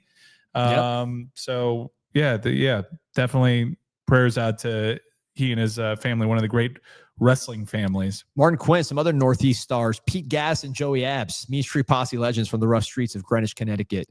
Great callback there, Martin Quinn. Real quick before we get to the picks, we got to get to the picks here. You're on fire. You got the hot hand. Oh yeah, that's right. You've had the hot hand all year. Before we get to the picks, we're going head to head on one of these games, aren't we? I believe we are. If you want to go and watch all these games in extreme comfort, don't do what the communications department is doing. Give us an ESPN YouTube Plus commercial here, D. We don't have to worry about that because when you're at Duffy's Tavern, you got all the games on TV. Anthony Guadagnino had the pleasure of hanging out with Pete at Duffy's Tavern right there at the edge of Coral Gables. This is the home of the Hurricanes, 60 plus years, now taking credit cards. So they're getting into the 21st century while still keeping that vintage feel. Go on the walls. There's a ton of Miami Hurricanes history. It is the spot for Miami Hurricanes fans. And you want to watch college football all day? You're not heading out to the Rock. Head out to Duffy's Tavern on the edge of Coral Gables. If you are headed to the Rock Sunday or after the game, Duffy's Tavern will take care of you. NFL, late night games, you name it. They got it at Duffy's Tavern, the home of the Hurricanes. All right, Pete, do you have the graphic for our picks here? I do. All right, I already tipped my hand. I like Iowa. I liked Iowa a lot. It says Iowa State there, but it was okay. It's Iowa. It's Iowa. Iowa Hawkeyes. I locked this in at 6.5. It's down to 4.5 now. Line's moving in a way that has me excited that I was on the right side of this. And flatly, this is fading Oregon. I'm really looking at that performance against Penn State differently now with altitude. I know they lost Drew Aller, but I didn't have a lot of respect for Drew Aller if you've watched this show. think the Iowa Hawkeyes win this game straight up. Oof. They probably jump Miami in the polls. We need to be prepared for that. Quarterback who Miami was kind of poking around mutually. They were looking at each other when Pickens were slim and Carson Beck at the time was had entered in the NFL draft, if you can recall. But their offense is moving. That's a hard place to play. I don't think Oregon's that good. I think they're a bit of a fraud, and I like the football that Iowa's been playing lately. At the very least, they can fall inside that 4.5 number. Luckily, I got it at 6.5. But I would put a money line sprinkle on this one, fellas. I think Iowa wins this game straight up. Have had this game circled in my calendar for weeks, and when that is the case, it usually pays off for your boy. Oregon, USC, Iowa. These teams all play each other. Oregon plays Iowa and USC plays Oregon and Iowa. This is going to be an interesting one. If Iowa beats Oregon, which I think is possible, Oregon's played some pretty bad football lately under the, kind of undercover. You haven't noticed it as much because it's just been boring games that they've won, but they're not playing at their highest level. They haven't beaten anybody this year. Let's say Iowa beats Oregon, knocking Oregon out, because at that point, Oregon's got 2 losses, no signature wins. Iowa, I guess, would jump up. Iowa would jump us in that scenario, but then Iowa has to play USC, and USC has to play Oregon. So what if Oregon beats USC, USC beats Iowa, and now you got a whole Big Ten pickle? Or is someone going to get it out of that cluster? Is it only going to be the Indiana and Ohio State? I can't imagine. You see who they close with?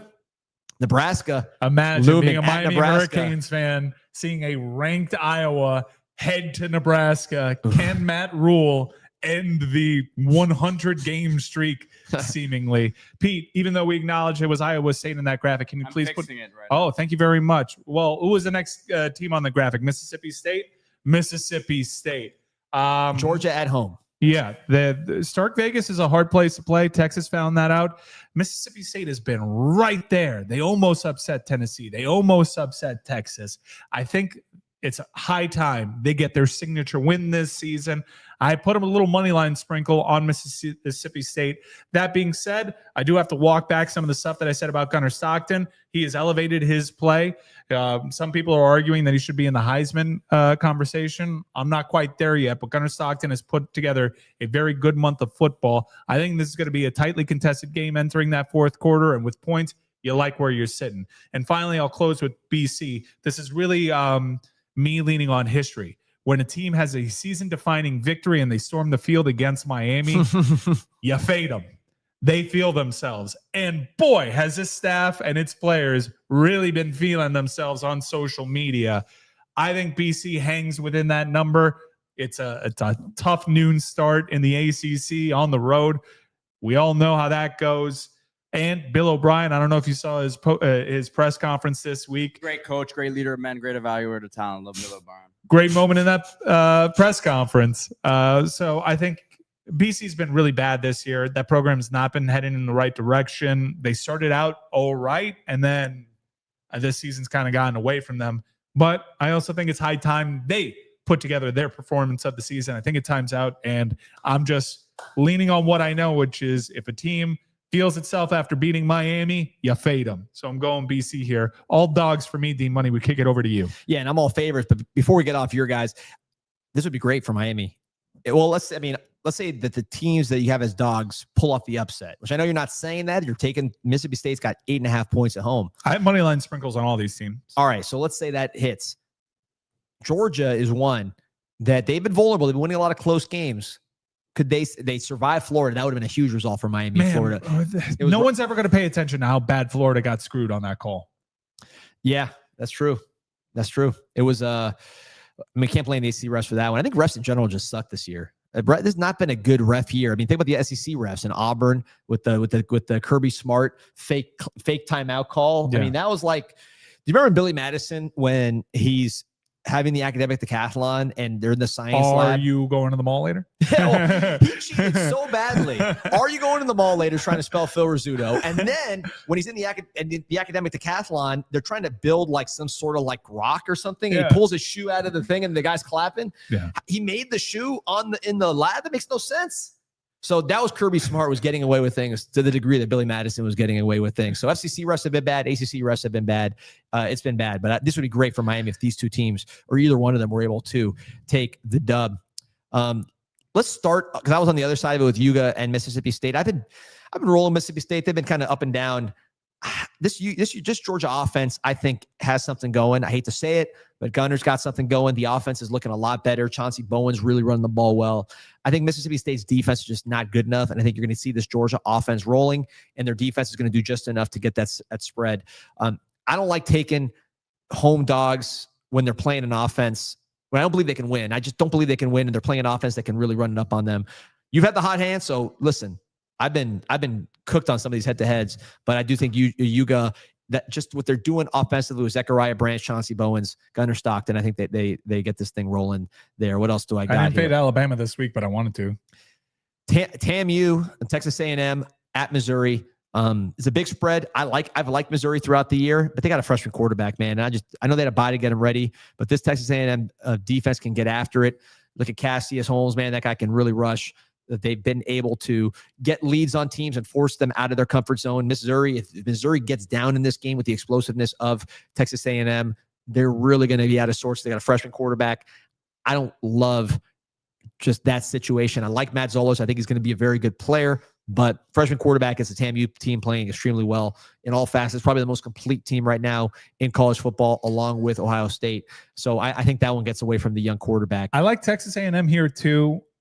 Again, I'm big on signature victories. You have a coach, Eli Drinkwitz, that is probably not going to be there next year with all the openings that there is. They've had a really good schedule with the benefit of playing these teams at home.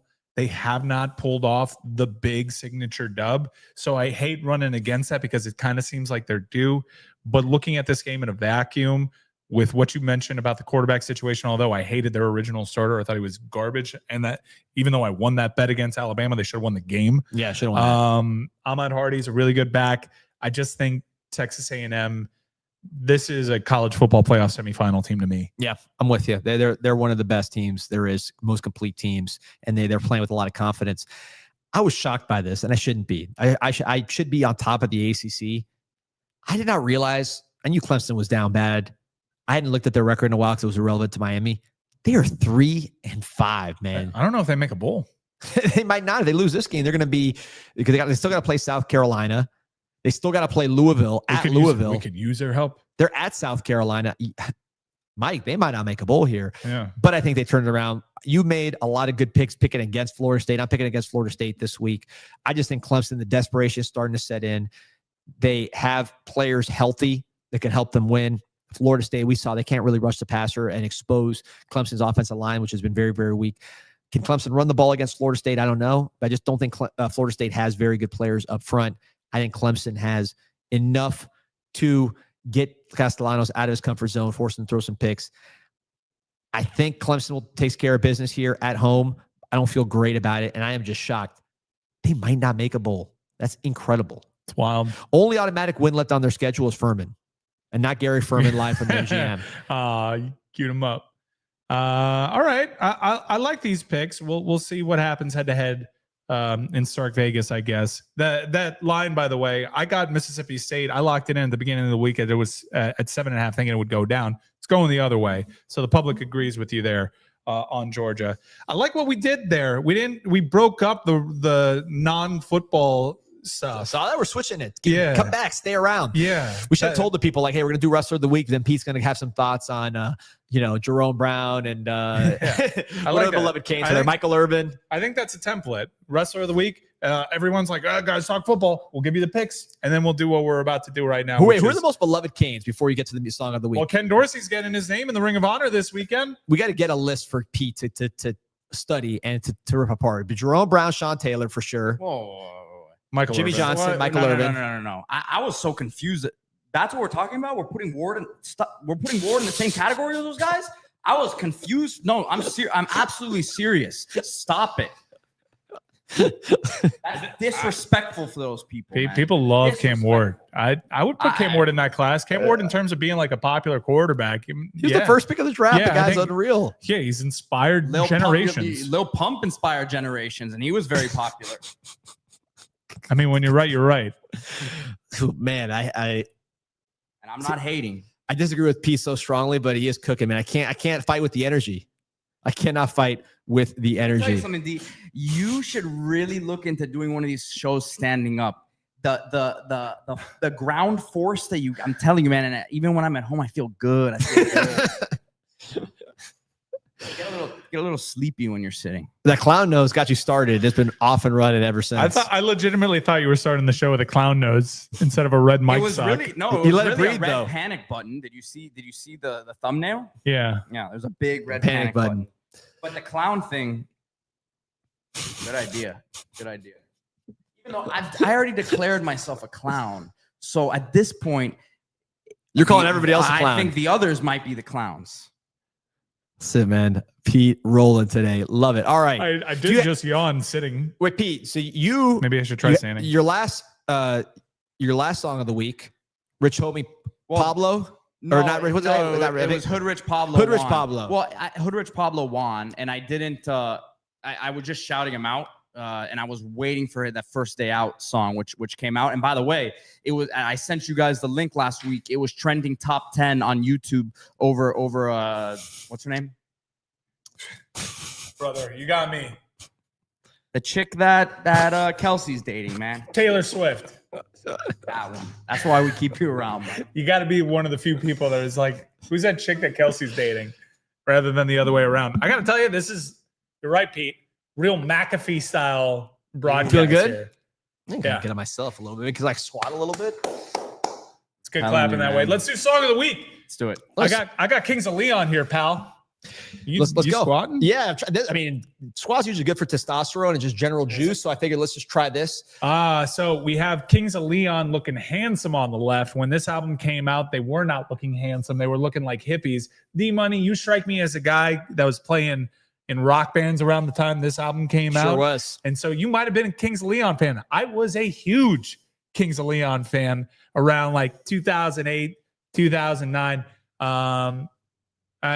We all like Sex on Fire. Let's be honest. When it came out, they remade themselves. They made themselves cool. You go back into their older songs and you realize, man, I like their older stuff. So I like their older stuff. King of the Rodeo is a great track. Check out this album. Shake a Heartbreak is one of the greats in their catalog. And they put out a lot of music, guys. A lot of music. This is a touring band. They overcome a lot of adversity too. Based on this one I heard this morning.